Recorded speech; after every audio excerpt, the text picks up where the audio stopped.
ఓం గోవిందాయ నమః. ఇప్పుడు మనం చాలా మందిని చూస్తుంటాము. వాళ్ళు ఎక్కడికెళ్ళినా వాళ్ళకొక ఆరా ఉన్నట్లుగా, జనాలందరూ వాళ్ళ మాట వింటున్నట్లుగా, వాళ్ళంటే మోహితులైనట్లుగా, వాళ్ళు మాట్లాడేటువంటి మాటలు గాని, వాళ్ళు చేసేటువంటి చేతల మీద మనకి ఇష్టం ఉన్నా లేకపోయినా, కోపం ఉన్నా, అసహ్యం ఉన్నా మనకొక అటెన్షన్ వస్తూ ఉంటుంది. ఏం జేస్తున్నారు? ఎక్కడికెళ్తున్నారు?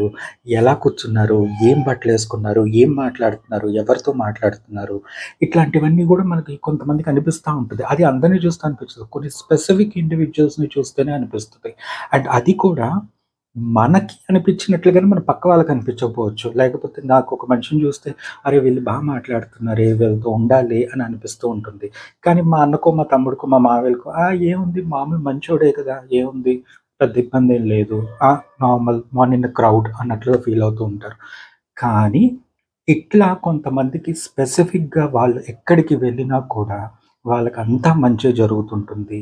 వాళ్ళ వైపు జనాలు ఆకర్షితులవుతుంటారు. వాళ్ళ మాటకి వాక్చాతుర్యం ఉంటుంది. అలానే వాళ్ళకంటూ ఒక సెపరేట్ స్పేస్‌ని వాళ్ళు క్రియేట్ చేసుకుంటారనమాట. అలా క్రియేట్ చేసుకుంటానికి చాలా రకాల మంత్రాలు ఉన్నాయి. కానీ దాంట్లో ద సింప్లెస్ట్ థింగ్ దేనికైతే పునశ్చరణ అవసరం లేదు.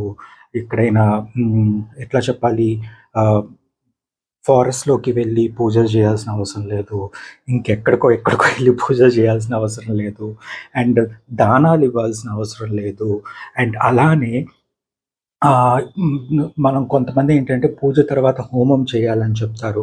అది కూడా చేయాల్సిన అవసరం లేదు. ఎటువంటి అవసరం లేకుండా మన ఇంట్లో శుభ్రంగా దేవుడి ముందు కూర్చొని, పూజ చేసుకొని, ఇల్లు వాకిలి శుభ్రంగా పెట్టుకొని, స్నానం చేసిన తర్వాత మంచి మనసుతో ఈ పూజ చేస్తే మీకు సత్ఫలితాలను తీసుకొస్తుందనమాట. దీంట్లో ప్లస్ పాయింట్ ఏంటంటే, ఇది గురుదేవుల దగ్గర నుంచి తీసుకోవాల్సిన అవసరం కూడా లేదు.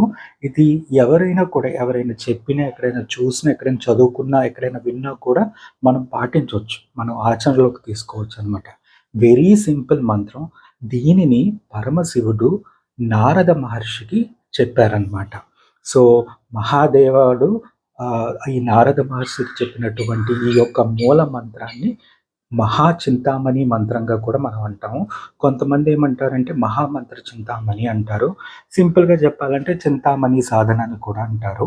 సో, ఈ చింతామణి సాధన అనేది ఎవ్వరైనా చేసుకోవచ్చు. దీనికి ఎటువంటి నిబంధనలు లేవు. ఇది హానికరమైనది అస్సలు కాదు. అండ్ దీనికి ఎటువంటి కష్టాలు రావు. అంటే మంత్రం మధ్యలో మానేస్తే ఏమైనా ఇబ్బందులొస్తాయా? లేదా మంత్రం సరిగ్గా మాట్లాడకపోతే ఏమన్నా ఇబ్బందులొస్తాయా? ఏమన్నా తలనొప్పులొస్తాయా? ఏమన్నా కష్టాలొస్తాయా? అనేటువంటి ప్రాబ్లమ్ దీంట్లో అస్సలు ఉండదనమాట.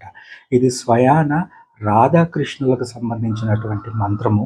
దీనిని ఆహ్, శివుడు, మహాశివుడు భోలాశంకరుడు స్వయాన నారద మహర్షికి చెప్పారనమాట.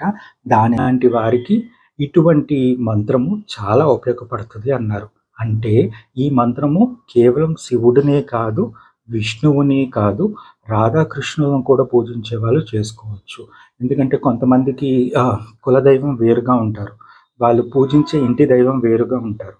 వాళ్ళకి నమ్మకమైన దైవం వేరుగా ఉంటారు. సో, ఎటువంటి దైవం అయినా కూడా వీళ్ళు పూజించొచ్చు అని చెప్పారనమాట. ఇదే మహామంత్ర చింతామణి అన్నారు. ఇది యుగల మంత్రం. సో, యుగల మంత్రాలు వేరుగా ఉంటాయి. నాటు మంత్రాలు వేరుగా ఉంటాయి. కొన్ని ఇంకా వేరే మంత్రాలుంటాయి. వాటి గురించి నేను వెళ్ళను. సో, అలాంటి మంత్రాలుంటాయనమాట. మూల మంత్రం ఏంటంటే, ఓం గోపి జనవల్లభ చరణాన్ శరణం ప్రపద్యే నమో గోపీజన వల్లభాభ్యాం. ఇది మూల మంత్రం. నేను మళ్ళీ రిపీట్ చేయను. ఇది గురువు దగ్గర నుంచి తీసుకోవాల్సిన అవసరం లేదు. దీనిని ఎటువంటి పునశ్చరణలు చేయాల్సిన అవసరం లేదు. దీన్ని మీరు మనసులో రిపీటెడ్‌గా మీకు ఎప్పుడు తోచినప్పుడు అట్లా అనుకోవచ్చనమాట. అండ్ దీంట్లో ప్లస్ పాయింట్ ఏంటంటే 1000 సార్లు చేయాలి, 5000 సార్లు చేయాలి, 1,00,000 మార్లు పఠించాలి అనేటువంటి పాయింట్ అయితే అసలు లేదు. మీకు మనసులో ఎప్పుడు అనిపిస్తే అప్పుడు ఎన్ని సార్లు మీకు అనిపిస్తే అన్ని సార్లు మీరు పఠించవచ్చు, ధ్యానం చేయవచ్చు. And on top of it very importantly మీకు విష్ణువు మీద నమ్మకం ఉన్నా, శివుడి మీద నమ్మకం ఉన్నా, రాధాకృష్ణుల మీద నమ్మకం ఉంటేనే ఈ మంత్రం ఫలిస్తుంది అని చెప్పి చెప్తారు కొంతమంది. సో, అది ఎంతవరకు నిజమో నాకు తెలీదు. సో, దీనికి నాటు మంత్రాలు అలాంటివి ఏమీ కావు. ఇది బేసిక్‌గా ఎవరైనా చేయొచ్చు. And on top of it very important ఏంటంటే చాలామంది చెప్పేది స్త్రీలు, పురుషులు విభేదం లేకుండా ఎవరైనా కూడా చేసుకోవచ్చు అని చెప్తారు. కాబట్టి మీకు ఇలాంటి మంత్రాన్ని మీరు ఎప్పుడు కావాలంటే అప్పుడు చెప్పించొచ్చు. దీనివల్ల ఏంటంటే మీరు ఎక్కడ అడుగుపెట్టినా మీ వల్ల శోధనలు రావు. మీ వల్ల అశాంతి రాదు. మీ వల్ల నష్టం రాదు. And on top of it మీ వల్ల ఎటువంటి ఇబ్బందులు ఎవరికీ కలగవు. మీ నోటి వల్ల కానీ, మీ చేతుల వల్ల కానీ ఎవరికీ ఎటువంటి నష్టాలు రావనమాట. సో, మీరెక్కడున్నా కూడా ఒక మంచి అట్మాస్ఫియర్ క్రియేట్ అవుతుంది. ఒక మంచి సిట్యుయేషన్ క్రియేట్ అవుతుంది. కుదిరితే మేలైనా చేయాలి కానీ నష్టం చేయకూడదు అంటారు కదా! అలానే సేమ్ ఈ మంత్రం పఠిస్తూ ఉండటం వలన మీ వల్ల కుదిరితే మంచి జరుగుతుంది. మీ కాలు పెడతం వల్ల కుదిరితే మంచి జరుగుతుంది. మీరు ఒక గ్రూప్‌లో కానీ, ఒక తగాదాల్లో కానీ, ఒక గొడవలో కానీ, ఒక సమస్యలో కానీ వెళ్ళి ఏమన్నా చెబితే మీ మాటకి వాల్యూ ఉంటుంది. మీరు చెప్పినది మంచి జరుగుతుంది. మీరు చెప్పింది అందరూ ఏకీభవిస్తారు. సో, అలాంటి కావాలి అనుకునే వాళ్ళకైతే గనక ఇది బాగా పనిచేస్తుందనమాట. మీరెవరైనా చేసుకోవచ్చు. ఈ మంత్రాన్ని ఇన్ని సార్లే చేయాలని లేదు. కాకపోతే గుర్తుపెట్టుకోండి, మీ మనసు దేవుడిపై లగ్నం చేసి చేయాలి. అంతేకాని ఎలా పడితే అలాగా అశుద్ధంగా చేయకూడదు. అండ్ అలానే మీ పూజ గది ఎప్పుడు శుభ్రంగా ఉంచుకోండి. కుదిరితే స్నానం చేసి అంటే మంగళ స్నానాలు చేయటం అనేది ఈ మధ్య చాలా కష్టంగా ఉంటుంది. సో, మంగళ స్నానాలు కాకపోయినా నార్మల్‌గా అయినా కూడా మంచిగా స్నానం చేసి శుచి శుభ్రంగా ఉంటూ పూజా మందిరంలో కూర్చొని మీరు చేసుకోవచ్చు. మీకు ఇష్టదైవం ఎవరినైనా కూడా మనసులో తలుచుకొని చేసుకోవచ్చు. విఘ్నాలకు అధిపతి అయినటువంటి గణేశుడిని కూడా మీరు తలుచుకొని ఈ మంత్రాన్ని మొదలుపెట్టుకోవచ్చు. దీనికి ముందు గురు మంత్రం అవసరం లేదు. దీనికి ముందు ఎటువంటి కీడుని నాశనం చేసే మంత్రాలంటారు కొన్ని వాడతారు. అలాంటివి కూడా అవసరం లేదు. మీ మనసులో మీకు నచ్చినట్లుగా మీరు ఎప్పుడైనా స్మరించుకోవచ్చు. అలా అని చెప్పి స్నానం చేసేటప్పుడు స్మరిస్తాను, పడుకున్నప్పుడు కాళ్ళు చాపుకొని స్మరిస్తాను, లేదంటే గనక ఇంకేదో తప్పుడు పనులు చేసేటప్పుడు గుర్తొచ్చింది కదా అని స్మరిస్తాను. అలాంటివి చేయొద్దు. అది తప్పు. అది పద్ధతి కూడా కాదు. అది ధర్మం కూడా కాదు. కాబట్టి మీకు మంచిగా అనిపించింది అంటే మనసు మంచిగా అనిపించింది. దైవం మీద మీకు ధ్యానం ఉంది. ఒక సార్ట్ ఆఫ్ స్టేబుల్ మైండ్ సెట్‌లో ఉన్నారు.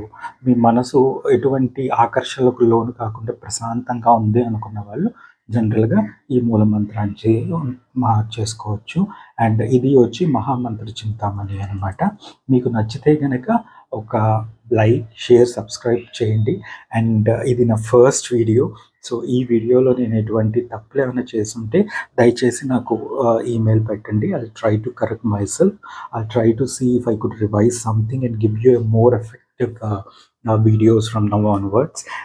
ఇది నాకు తెలిసినా కూడా నేను దీని మీదకి రాలేదు. ఎందుకు అంటే గనక ఇది చాలా సెన్సిటివ్ సబ్జెక్ట్.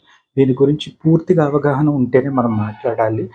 సగం సగం నాలెడ్జ్‌తో మాట్లాడకూడదని నేను ఆగిపోయాను. బట్ నాకు తెలిసినంత వరకు నాకు పూర్తిగా అవగాహన వచ్చి కాన్ఫిడెన్స్ ఉంటేనే నేను చెప్తాను. లేదంటే గనక నేను చెప్పదలుచుకోవట్లేదు. సో, అలానే మీరు కూడా మీకు మంచి జరగాలని కోరుకుంటున్నాను. అండ్ దీనివల్ల ఎవరికీ దానాలు చేయాల్సిన అవసరం లేదు. ఎవరికీ డబ్బులు ఖర్చు పెట్టాల్సిన అవసరం లేదు. అండ్ ఎవరికీ ఎటువంటి కష్టము రాదు, నష్టము రాదు, సహాయం చేయాల్సిన అవసరం కూడా ఉండదు. ఇది రూపాయి ఖర్చు లేనటువంటి మంత్రం అనమాట. మహామంత్రమే, మూల మంత్రమే. కానీ మీరింట్లో మీకు నచ్చినట్లుగా ప్రశాంతంగా దేవుడి గుడి ముందు కూర్చొని లేదా దేవుడి గుడిలో కూర్చొని మీరు చేసుకోవచ్చు. మీరు ప్రయాణం చేసేటప్పుడు కూడా మీకు ఎటువంటి వేరే వాళ్ళ దగ్గర నుంచి ఇబ్బందులు జరగకుండా జనరల్‌గా ఎక్కువ మంది ట్రావెలింగ్ చేసేటప్పుడు ఏంటంటే ఏదో ఒక వస్తువులు పోతుంటాయి. లేదా వాళ్ళు చెప్పిన మాట వినకపోవటము, లేదా టికెట్ల దగ్గర గొడవలు, సీట్ల దగ్గర గొడవలు, ఏదో ఒక తలకాయ నొప్పి ఉంటూ ఉంటుంది. అలాంటివి ఏమీ లేకుండా ఉండటానికి, మీ ప్రయాణాలు కానీ, మీ పనులు కానీ ప్రశాంతంగా జరగటానికి మీకు ఇది కొంతవరకు దోహదపడుతుంది. అంటే మీరు ఎంత నిశ్చల మనసుతో మీరు దేవుణ్ణి ప్రార్థిస్తారు, ఈ పూజ చేస్తారు, ఈ మంత్రాలు పఠిస్తారనే దానిని బట్టి దాని ఎఫెక్టివ్‌నెస్ పెరుగుతా ఉంటుంది. బట్ నార్మల్ కేసెస్‌లో మనం ఎలా అయితే రామ రామ కృష్ణ కృష్ణ అనుకుంటామో అలానే ఈ మంత్రాన్ని కూడా ఓం వెంకటేశాయ అనుకున్నట్లుగానే ఈ మంత్రాన్ని కూడా మనస్ఫూర్తిగా పాటిస్తే గనక మీకు సరిపోతుంది. హార్డ్‌లీ ఒక 3 సెకండ్స్ ఏమో పడుతది ఈ మంత్రం చేయటానికి. సో, అది మీ మనసులో నుంచి రావాలి. ఏదో నోట్లో నుంచి అన్నాను గదా! 100 సార్లు అన్నాను, 1000 సార్లు అన్నాను, ఖాళీగా కూర్చున్నాను, నోరు వాగుతూ ఉంది కాబట్టి దాంతో పాటు ఇది కూడా వాగుతా ఉన్నాను అన్న కాన్సెప్ట్ మాత్రం పెట్టుకోవద్దు. అది అలా పనిచేయదు. So I hope you'll take care of these instructions and precautions while you're handling this. And one of the most safest mantras అనమాట. దీంట్లో ఎటువంటి కష్టాలు ఉండవు. అండ్ ఎవరికి ఎటువంటి డబ్బులు ఇవ్వాల్సిన అవసరం లేదు. ఎవరి దగ్గర నుంచి నేర్చుకోవాల్సిన అవసరం కూడా లేదు. మీ సొంతగానే మీరు చేసుకోవచ్చు. And the most important thing is this is the most safest one. ఎటువంటి హార్మ్‌ఫుల్ ఎఫెక్ట్స్ ఉండవు. ద మోస్ట్ సేఫెస్ట్ వన్ అనమాట. సో, మూలమంత్రం అయినా కూడా చాలా సేఫ్ జోన్‌లో ఉండేటువంటి మంత్రాలు చాలా తక్కువుంటాయి. సో, దాంట్లో ఇది ఒకటి. ఇది స్వయాన శివుడే నారదుడికి చెప్పినటువంటి మంత్రం. So, I hope you will make the best use of this one. Thank you. Have a great day.